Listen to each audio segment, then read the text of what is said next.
Fala aí galera, beleza? Fala aí galera, belezinha? Tranquilidade total? Espero que sim.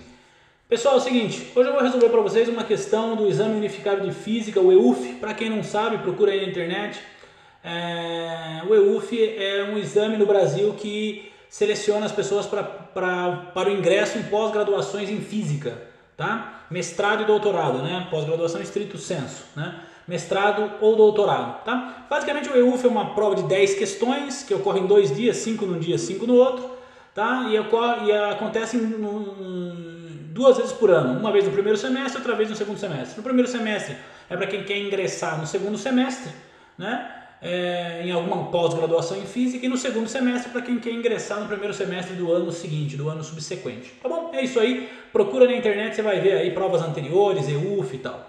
Ok? Então eu vou resolver aqui a questão número 1 do Exame Unificado de Física, tá? Do segundo semestre, que foi realizado aí no primeiro semestre, dia 2 de abril de 2019, para ingresso no segundo semestre aí em programas de pós-graduação em Física no Brasil, USP, Unicamp, Unesp e federais e outras federais e estaduais aí do Brasil, tá bom? A maioria das universidades, se não todas hoje, a grande maioria dos institutos de Física usam a nota que o aluno tem, que o candidato, a candidata tem no EUF para selecionar, né, no processo preliminar de admissão nos programas de mestrado e doutorado em Física, tá bom? Tranquilo?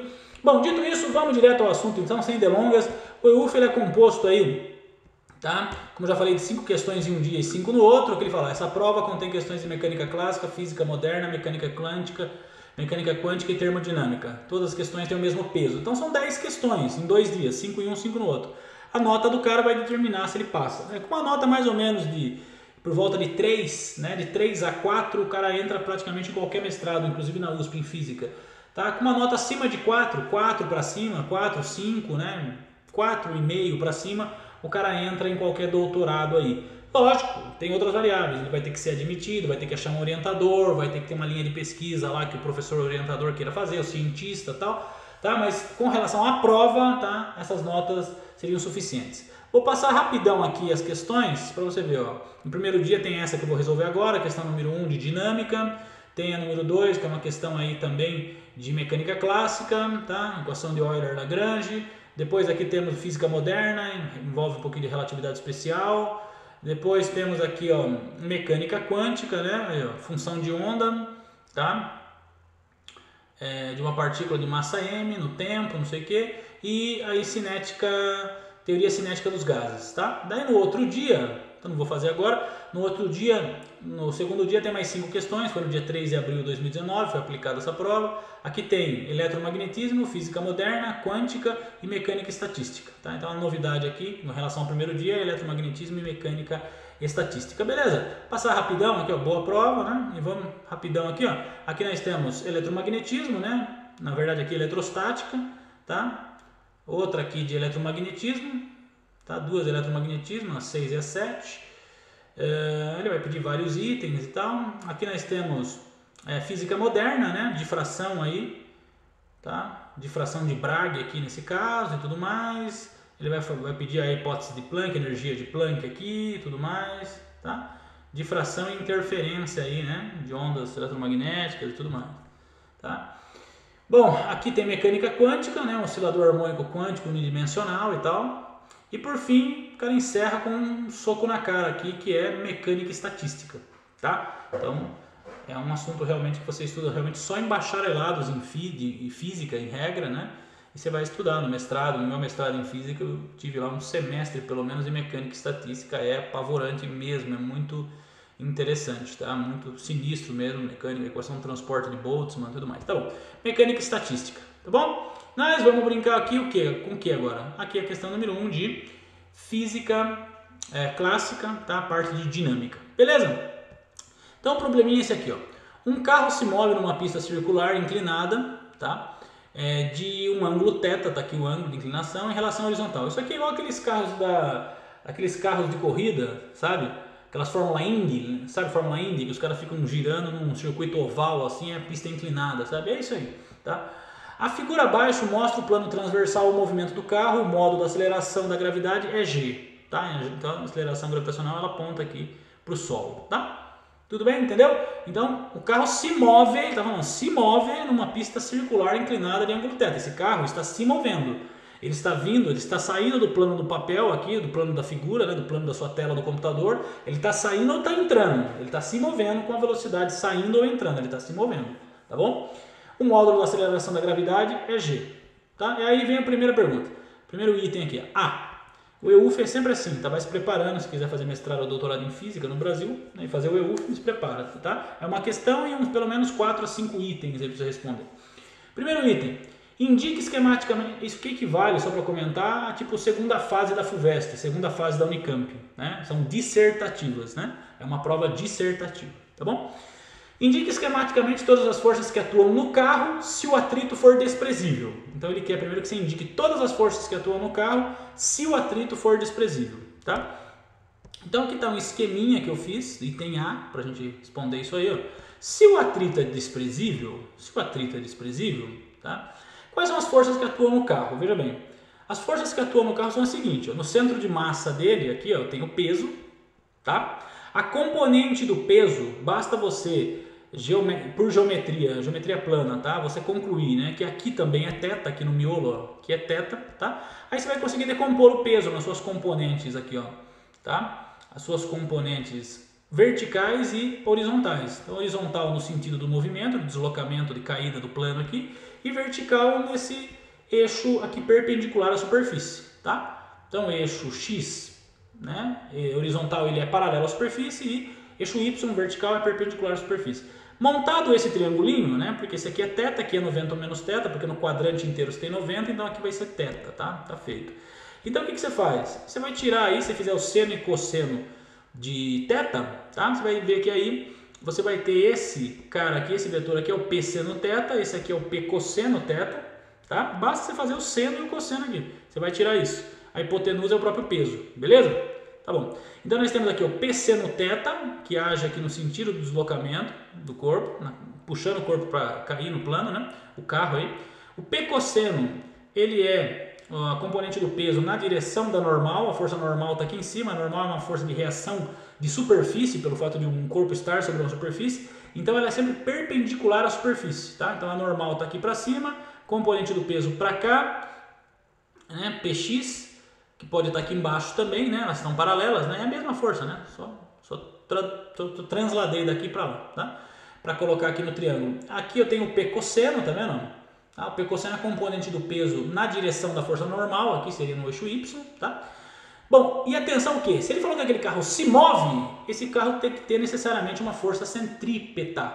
Por quê? Porque a trajetória é curvilínea e a força centrípeta ela aponta para a mesma direção da aceleração centrípeta, ou seja, para o centro da trajetória. Aponta aqui para o miolo, para o centro, tá? Aponta para o centro da trajetória. O centro não é para baixo, é para o centro. O centro é no meio aqui, ó, aponta para cá. Tá? Aponta para o centro ali da pista de corrida aí, dessa pista, para o centro, tá bom? Bom, o que mais você pode já considerar é o seguinte: terceira lei de Newton, a toda ação corresponde a uma reação. A força centrípeta é uma força de natureza newtoniana, ou seja, ela é de natureza matemática, né? Ela existe matematicamente, mas você não sente ela. Você sente a força centrífuga, que é a reação da ação. A ação é a centrípeta, a reação é a centrífuga. A ação é a centrípeta, a reação é a centrífuga. Quando você está dentro de um carro, você coloca um molho de chave assim no console do carro, tá certo? Um livro ali. E você faz uma curva com o carro para a esquerda, o livro vai para a direita. Ele vai para a direita porque a força centrífuga, que é a reação da centrípeta, que está fazendo esse negócio se locomover para a direita, embora a curva seja para a esquerda. Se fizer uma curva para a direita com o carro, o livro no console do carro vai para a esquerda. É a força centrífuga puxando para fora em relação a você que está dentro do carro ali, olhando o livro. Puxa para a esquerda o livro. Fez a curva para a esquerda, o objeto vai para a direita. Fez a curva para a direita, o objeto vai para a esquerda. É a força centrífuga. E ela é a reação. Tem mesma intensidade, mesma direção em sentido contrário que a força centrípeta, pela terceira lei de Newton. Tá? E o que acontece? Acontece o seguinte: essa força centrífuga ela tem mesma direção e sentido. Né? Mesma direção e sentido contrário, desculpa. Tá, né? Então a centrípeta aponta para o centro da trajetória, a centrífuga para o lado contrário. E o que acontece? Só que o que me interessa aqui é a componente da centrífuga, tá? Na direção do plano inclinado aqui, né? Aqui, ó, na direção do plano, tá? A centrífuga ela entra matematicamente, ela entra fisicamente dentro do plano. Só Só que nos interessa a componente dela no plano. O que você faz? Só lembrar, se aqui é θ, né? Já deduzimos, todo esse quadrante que eu estou marcando aqui é 90. Então esse pedacinho que resta aqui, que eu estou marcando, ó, esse aqui é 90 menos θ. Só que nesse quadrante que eu estou marcando aqui, ó, esse quadrante do lado de cá, tá vendo? Tudo isso é 90, né? E se esse pedacinho aqui é 90 menos θ, então tem que ser θ esse pedaço aqui. Pronto. Feito isso, você consegue decompor a centrífuga aqui, ó, tá? Aqui na direção do deslocamento, subindo o eixo, subindo o plano inclinado. Então você vai ter cosseno de θ, né? É essa força, é FC' aí, né? FC' dividido pela hipotenusa, que é a centrífuga, né? Então você tira o quê? Você tira que essa componente da centrífuga no eixo, no plano inclinado, no sentido de baixo para cima, ela é a força centrífuga cosseno θ. Só que a centrífuga tem intensidade igual a centrípeta. Então podemos dizer, por fim, que a componente da centrífuga de baixo para cima subir no plano é igual a intensidade, o módulo da centrípeta, da força centrípeta, vezes o cosseno de θ. Tá? Então aí você colocou todas as forças que estão atuando no sistema. P cosseno, P seno, centrípeta, normal, centrífuga e componente da centrífuga subir no plano. Tá feito? Então tá respondido o item A, estão todas as forças do problema aí. Então vamos agora para o item B. O que o item B diz? O item B diz o seguinte: ainda desprezando o atrito, não tem atrito, esquece atrito ainda, tá? Encontre o módulo da velocidade com a qual o carro se move. Ainda desprezando o atrito, encontre o módulo da velocidade com o qual o carro se move, sem atrito, se ele descreve um círculo de raio R. Tá? Então, assim, é a situação da primeira, só que ele está dizendo o seguinte: qual que é a velocidade que esse carro tem que estar se movendo? Basicamente é isso aqui, ó, tá? O esquema de forças é a mesma, centrípeta, tá? P seno, P aqui embaixo, ó, tá? P cosseno, centrífuga, né? Que é o oposto da centrípeta, tá? Do outro lado. E aqui é componente da centrífuga na direção do plano inclinado, tá? Subindo, portanto. Feito isso, cara, segunda lei de Newton. O que diz a segunda lei de Newton? Tá? A força é derivada da quantidade de movimento, momento linear no tempo, tá? Ou você está no ensino médio, não tem derivada, é variação média da quantidade de movimento no tempo, tá? Usando o cálculo, você pode escrever dessa maneira aí, tá bom? Bom, então é dp dt, derivada ou variação instantânea, né? Ou variação média, se tiver no ensino médio, da momento linear, massa vezes velocidade no tempo. Se a massa é constante, você pode escrever aquilo lá que eles aprendem no ensino médio, força é massa vezes aceleração, tá? Se a massa é constante, põe ela para fora, o que varia é só a velocidade, massa e aceleração. Beleza, a massa é constante do carro, não se falou nada, então podemos considerar o MA mesmo. Se a gente considerar positivo o sentido para baixo, de cima para baixo no plano, né? Então vamos convencionar um eixo aqui, ó. Positivo é de cima para baixo, tudo que for para baixo, que estiver descendo, tá? Então P seno θ é positivo. Então a componente da centrífuga no plano para cima é negativo, então vai ficar assim, ó. Se a gente considerar a segunda lei de Newton, vamos falar assim, ó, o que está para baixo mais P seno θ menos o que está para cima, né, que é a componente da centrífuga, né, FC cosseno θ, é igual massa vezes aceleração. Só que a aceleração é zero, né? Certo? A aceleração é zero nessa direção aqui, ó, nessa direção do plano inclinado. Ele nem sobe nem desce, a aceleração aqui é zero. Ele está parado, ele está se locomovendo aqui com a velocidade saindo ou entrando na tela, mas ele está parado, ele nem sobe nem desce. Então, se a aceleração é zero, põe zero aqui, segundo a lei de Newton. Põe zero. Põe zero aí, tá beleza. Como é que vai ficar? Vai ficar então assim, ó, mg seno θ, né? Massa vezes gravidade, aqui ó, peso, tá? O negativo aqui joguei para o outro lado positivo, ficou força centrípeta cosseno θ, só que aqui vai dar zero, né? Massa vezes zero dá zero, então zero é isso aqui. Aí jogo para o outro lado, centrípeta vezes o cosseno de θ, então vai ficar o quê? mv ao quadrado dividido pelo raio, que é o que isso? Força centrípeta, tá? A massa é a massa de Newton lá, massa vezes aceleração, ó, tá vendo? E v ao quadrado dividido pelo raio é a aceleração centrípeta, de maneira que r é o raio da trajetória que ele deu e velocidade é a velocidade tangencial do carro, é o que ele quer, tá? Então, feito isso, vai ficar mv ao quadrado sobre o raio vezes o cosseno de θ, que estava aqui em cima, beleza? Beleza. Aí você isola aí, né, a velocidade, corta a massa, joga o raio para o outro lado, joga o cosseno dividido, daí você vai ver que seno sobre cosseno é tangente. Então tá aí, ó, a velocidade com que esse carro tem que estar se movendo para que ele não deslize, não caia, porque ele falou que não tem atrito, né? Não tem atrito isso aqui. Imagina, atrito zero, sabão aqui, ele deveria escorregar o carro. Se ele não escorrega, significa que a componente centrífuga, a componente da força centrífuga de baixo para cima, subindo no plano inclinado, está compensando a componente do peso para baixo, tá? Então, resolvemos aí, ó, achamos a velocidade. Velocidade tem que ser igual raiz quadrada do raio vezes a gravidade vezes tangente do ângulo de inclinação da pista. RG tangente de θ. Tá bom? Tá respondido então o item B, a velocidade ele queria aí para esse carro estar se movendo do jeito que estava. Beleza, segunda lei de Newton, belezinha, tá? Vamos agora então para o próximo item. No próximo item, o que ele pediu? O item C, se liga, ó. Então no item C, ele pediu o que para nós aqui? Ó? Item C. Vou diminuir mesmo, né?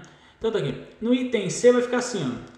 A partir desse item em negrito aqui, ó, considere que haja atrito entre os pneus do carro e a pista e que o coeficiente de atrito seja o coeficiente de atrito estático. O coeficiente de atrito num pneu que não está arrastando, derrapando, tá? Só está rodando, tocando no solo, é estático, não é dinâmico. Se arrastar é dinâmico. Então o que acontece? Considere que haja atrito entre os pneus do carro e a pista e que o coeficiente de atrito estático seja μ, tá aqui. Se o carro se move com velocidade máxima possível sem derrapar, velocidade máxima, hein? Máxima, indique esquematicamente todas as forças que atuam no carro. Beleza? Então esse é o item C. Como é que a gente vai fazer? Tá aqui o item C. Só para indicar esquematicamente todas as forças. Qual que é a novidade aqui? A novidade é a seguinte, ó. Peso está aqui, mesma coisa, componente do peso aqui no eixo Y está aqui, P seno, componente em X, que no sentido de puxar o corpo para baixo, P seno, né? Aqui é P cosseno em Y, aqui é P seno em X, está aqui.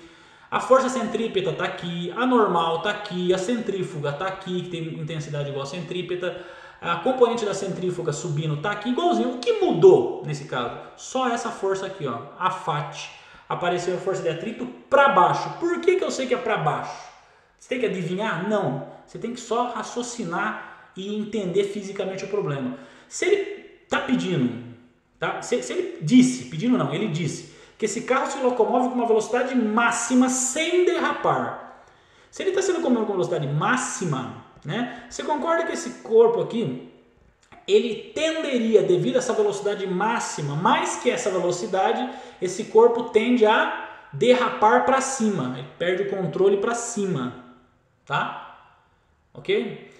Toda vez que existe uma força num sistema, vai existir, quando houver contato de superfície, que é o caso aqui, o carro tem pneu, né? Contato de superfície, vai existir uma força de atrito em sentido contrário, porque o atrito, assim como a resistência do ar, uma força viscosa, são forças dissipativas, forças não conservativas, ou seja, são forças que retiram energia do sistema, dissipam energia do sistema, entendeu isso? Então o que acontece, se esse carro está com velocidade máxima sem derrapar para cima, né, necessariamente o atrito vai estar para baixo, sacou? Essa é a sacada, é isso que você tem que entender. Se esse corpo está com velocidade máxima, mais que essa velocidade máxima, provavelmente ele vai derrapar para cima, né? Então, se ele está com essa força centrífuga limite para cima, essa componente da centrífuga para cima, tá? Existe, resistindo a essa força máxima, uma força de atrito para baixo. É isso que você tem que entender. A novidade do item C é isso, tá?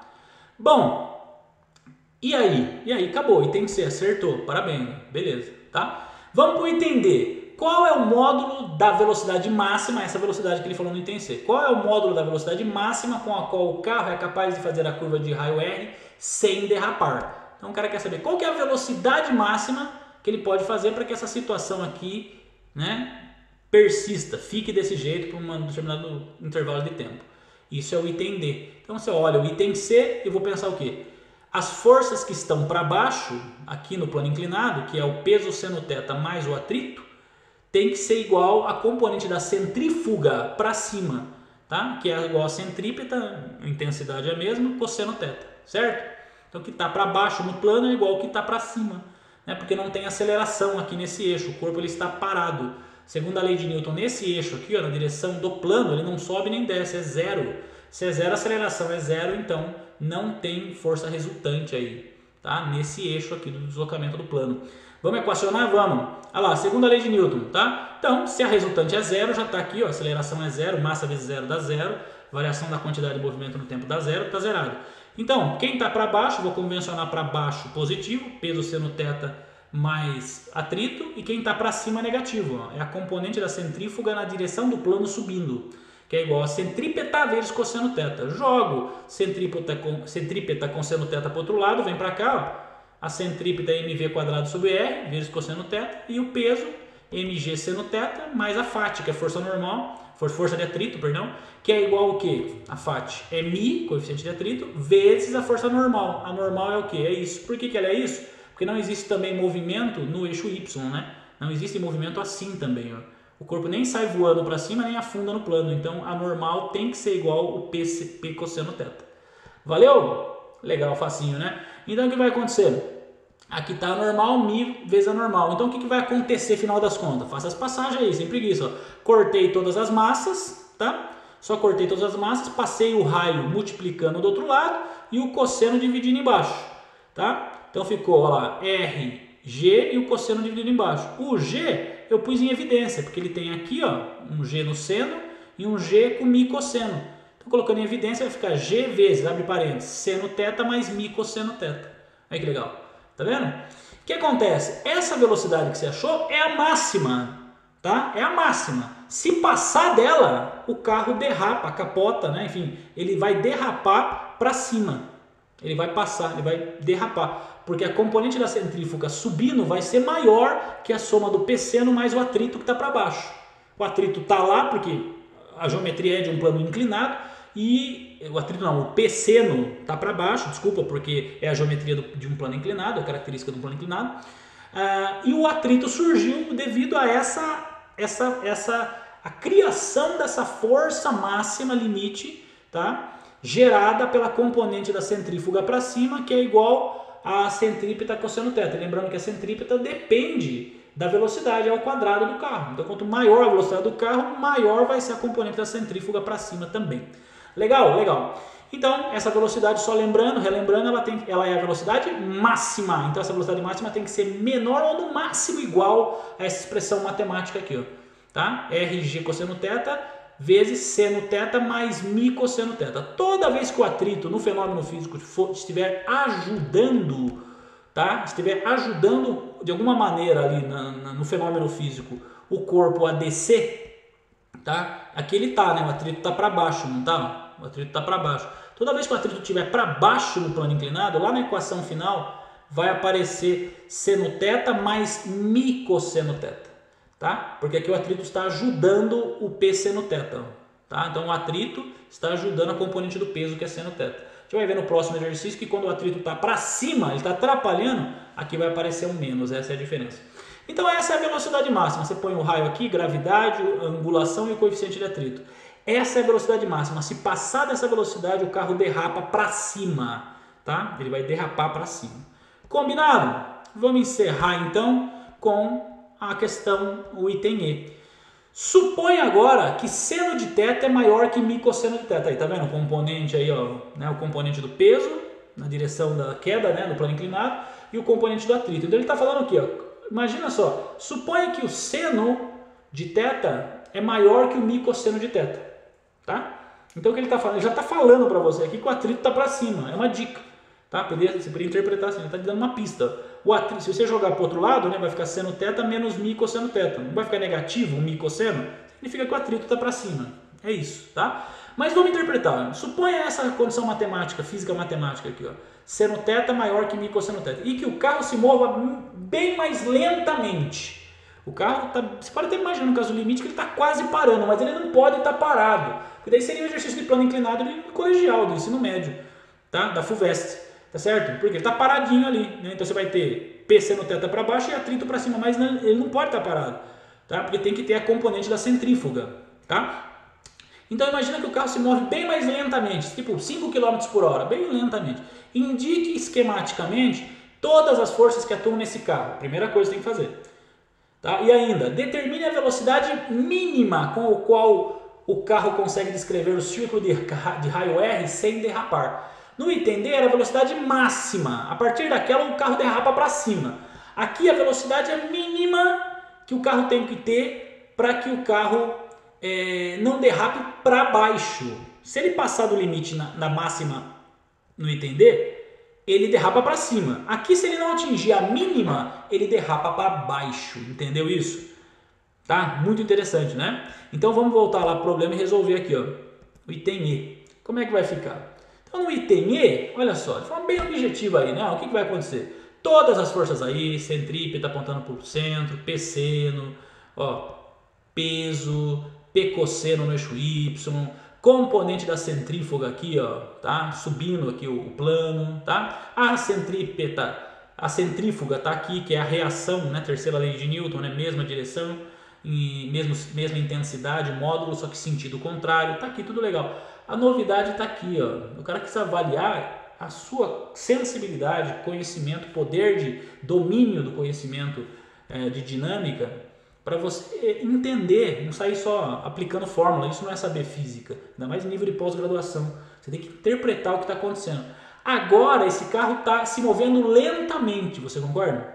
Muito lentamente. Então o que acontece agora? Se ele está se movendo lentamente, estava lá na velocidade limite, lá em cima, que era do exercício anterior. Se ele passar daquela limite, ele derrapa para cima. Agora ele diminuiu quase parando, tá? Diminuiu, está com 5 km por hora, baixinho, tá?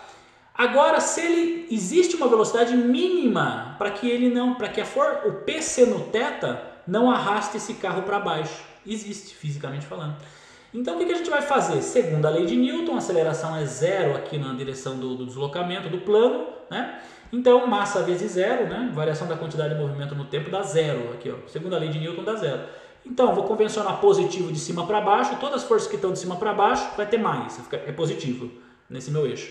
Então, P seno é mais P seno, positivo. E quem que atrapalha? Agora, a componente centrífuga está lá ainda negativa nesse meu eixo, né? Vai ficar menos, olha lá, centrífuga, componente centrífuga, que é a centrípeta cosseno θ, né? mv ao quadrado sobre o raio.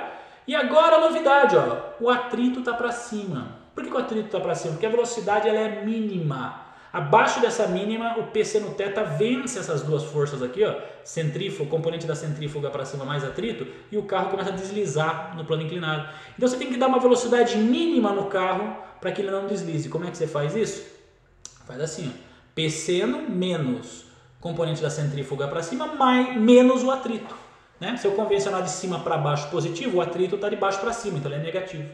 Está equacionado a equação dinâmica de Newton, a segunda lei de Newton, tá? Agora é uma questão de achar o V, né? Achar o V. Olha lá, P seno θ é mg seno θ, tudo que é negativo eu joguei com o sinal trocado para o outro lado, ficou assim, ó, mv ao quadrado dividido pelo raio cosseno θ, e atrito é μ vezes a normal, né? A normal é mg cosseno θ aí, porque não existe deslocamento em y. Então, matematicamente, a normal é igual a py, que eu estou colocando no quadradinho aqui.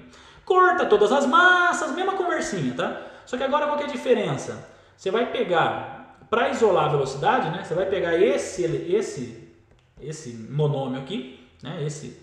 Esse item aqui, que é a força de atrito, e vai jogar para o lado esquerdo. A hora que você jogar ela para o lado esquerdo, cortar as massas, pôr o G em evidência, depois jogar o raio multiplicando e o cosseno dividindo, pimba, o que vai acontecer? A hora que você joga isso aqui para o outro lado, não fica negativo? É esse sinal que vai aparecer negativo aqui, olha que legal. Tá vendo?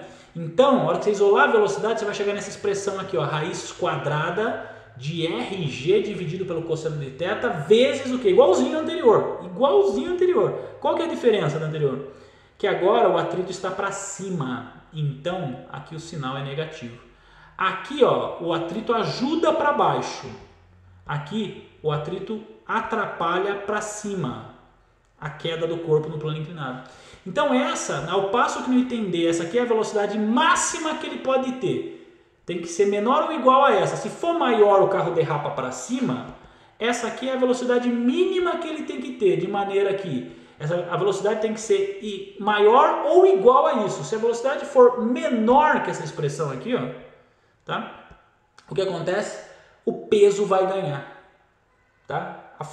A componente do peso para baixo aqui, ó, vai ganhar, tá? Da componente da centrífuga para cima mais o atrito, ou seja, isso aconteceu, o carro desmorona para baixo, ele começa, né? Ele desmorona não, né? Ele começa ele cai, ele começa a deslocar no plano inclinado. Então a velocidade mínima é maior ou igual ao que? Raiz quadrada de RG sobre cosseno θ vezes essa aqui que é famoso, isso aqui é chamado até fator de plano inclinado, né? Sempre do plano inclinado vai ser assim. Se o atrito atrapalha, vai estar menos aqui, o atrito está para cima. Se o atrito ajuda, que é o outro caso do item D, o atrito vai estar para baixo. Combinado? Então se o atrito está para baixo, se o atrito ajuda, vai estar sempre mais. Se o atrito atrapalha, vai estar sempre menos. É o que aconteceu aqui, tá? Então você colocando os valores de raio, do raio da trajetória da pista aí, né? Naquele ponto pelo menos, né? O raio, a gravidade e o ângulo e o coeficiente de atrito estático aqui, ó, tá? Você vai ter uma velocidade. Essa velocidade é a velocidade mínima que o carro tem que ter. Se ele tiver, se fizer as contas aqui, por exemplo, desce um valor, não tem número nenhum, é literal o exercício, né? Mas se colocasse um raio, uma gravidade, um ângulo e um coeficiente de atrito, e desce aqui, por exemplo, 15 km por hora, significa que se você tivesse a 13 km por hora, esse carro ele iria despencar do plano inclinado. Mesmo você se movendo, ele ia começar a cair, né? Ele ia descer no plano inclinado. Valeu, tranquilo? Espero que vocês tenham gostado, tá?